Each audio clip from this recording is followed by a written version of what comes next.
बहावलपुर और मुरिद के जैसे आतंकी ठिकाने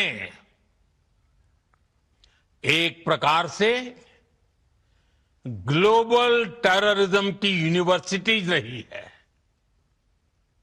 दुनिया में कहीं पर भी जो बड़े आतंकी हमले हुए हैं, चाहे 9/11 हो, चाहे लंदन ट्यूब बॉम्बिंग हो, या भारत में दशकों से जो बड़े बड़े आतंकी हमले हुए हैं, उन सब के तार कहीं ना कहीं आतंक के इन्हीं ठिकानों से जुड़ते रहे हैं।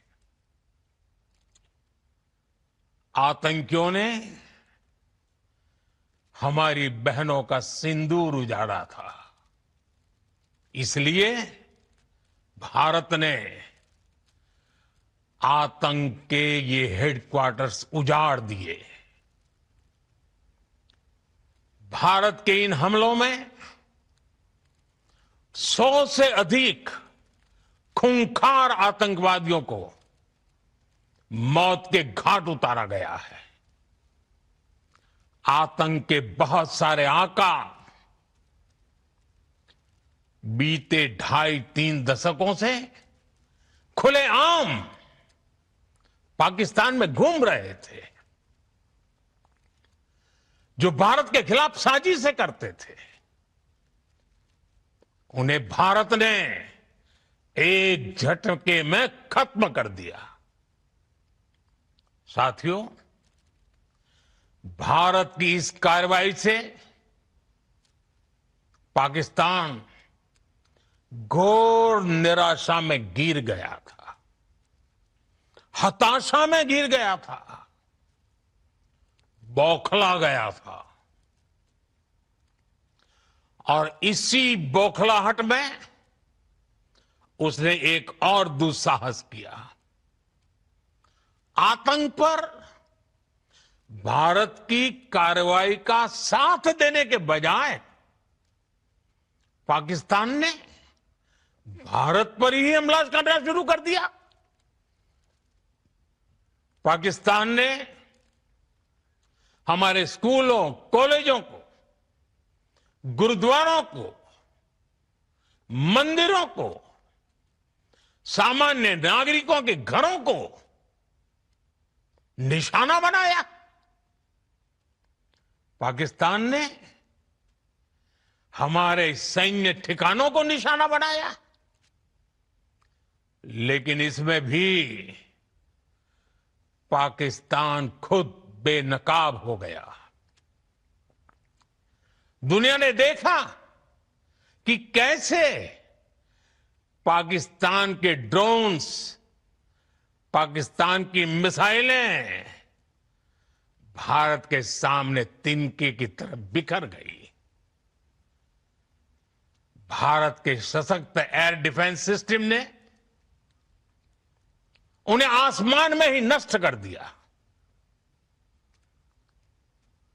पाकिस्तान की तैयारी सीमा पर वार की थी, लेकिन भारत ने पाकिस्तान के सीने पर वार कर दिया।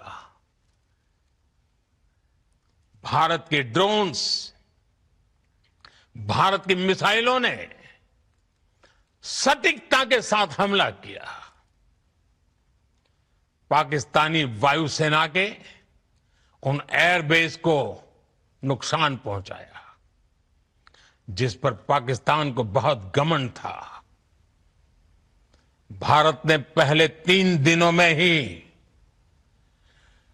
पाकिस्तान को इतना तबाह कर दिया जिसका उसे अंदाजा भी नहीं था। इसलिए भारत की आक्रामक कार्रवाई के बाद पाकिस्तान बचने के रास्ते खोजने लगा। पाकिस्तान दुनिया भर में तनाव कम करने के लिए गुहार लगा रहा था और बुरी तरह पीटने के बाद इसी मजबूरी में 10 मई की दोपहर को पाकिस्तानी सेना ने हमारे डीजीएमओ को संपर्क किया। तब तक हम आतंकवाद के इंफ्रास्ट्रक्चर को बड़े पैमाने पर तबाह कर चुके थे। आतंकियों को मौत के घाट उतार दिया गया था। पाकिस्तान के सीने में बसाए गए आतंक के अड्डों को हमने खंडहर बना दिया था। इसलिए जब पाकिस्तान की तरफ से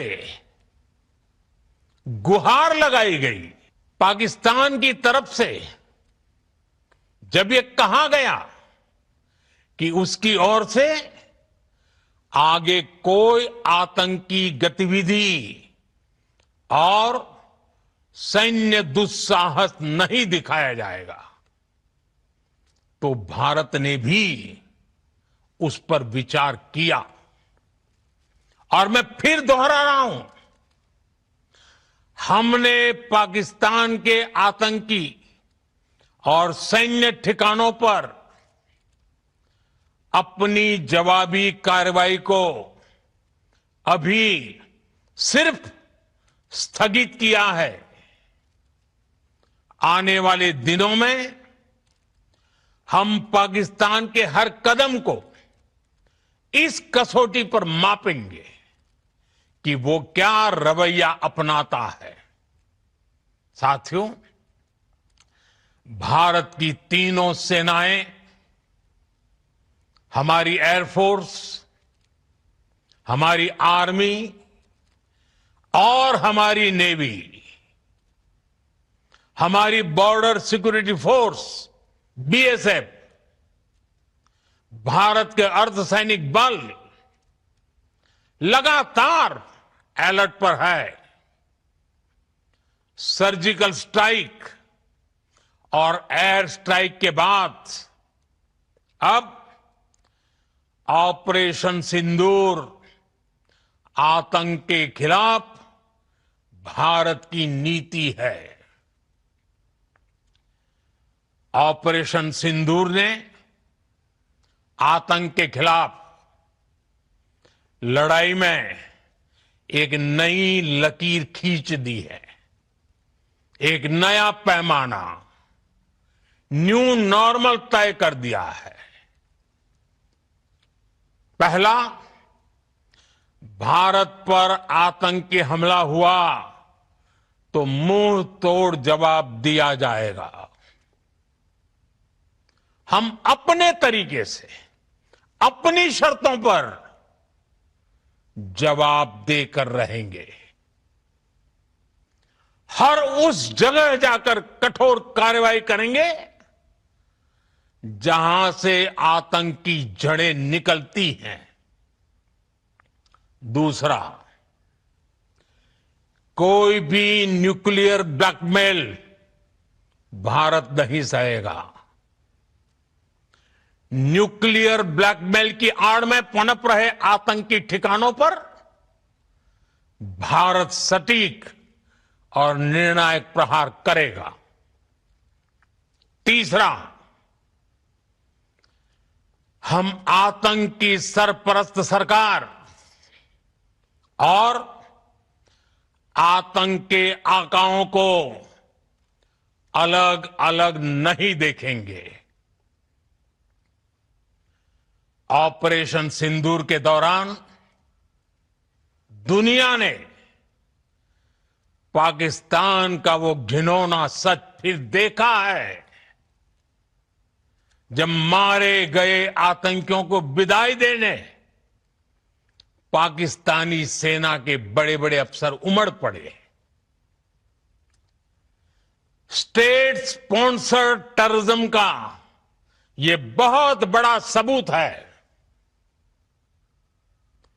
हम भारत और अपने नागरिकों को किसी भी खतरे से बचाने के लिए लगातार निर्णायक कदम उठाते रहेंगे।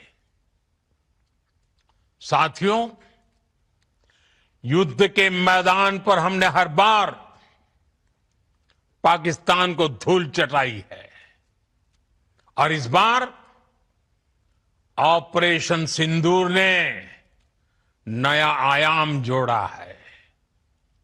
हमने रेगिस्तानों और पहाड़ों में अपनी क्षमता का शानदार प्रदर्शन किया और साथ ही न्यू एज वॉरफेयर में भी अपनी श्रेष्ठता सिद्ध की। इस ऑपरेशन के दौरान हमारे मेड इन इंडिया हथियारों की प्रामाणिकता सिद्ध हुई।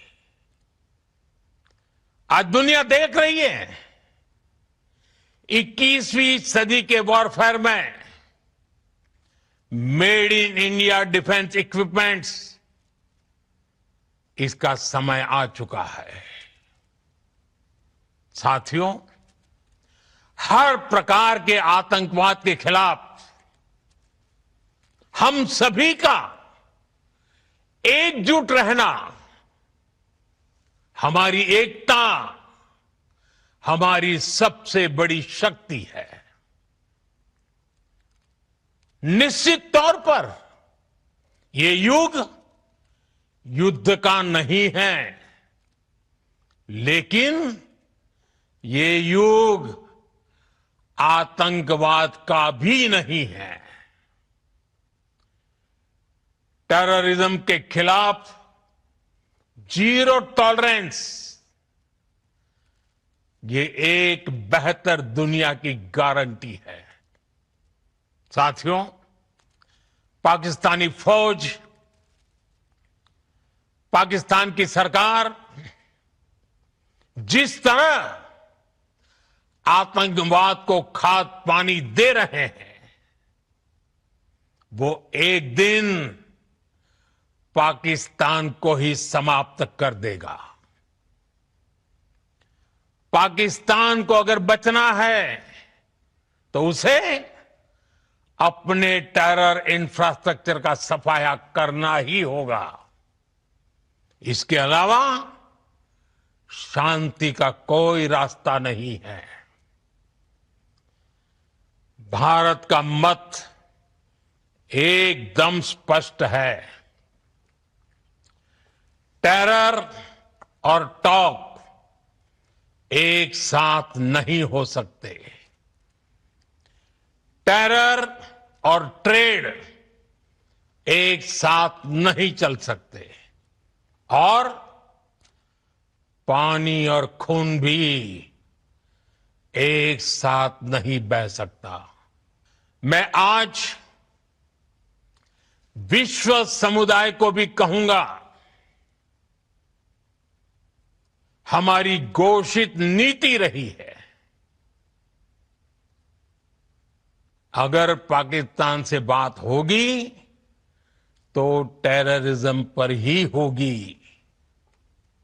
अगर पाकिस्तान से बात होगी तो पाक ऑक्युपाइड कश्मीर, पीओके, उस पर ही होगी।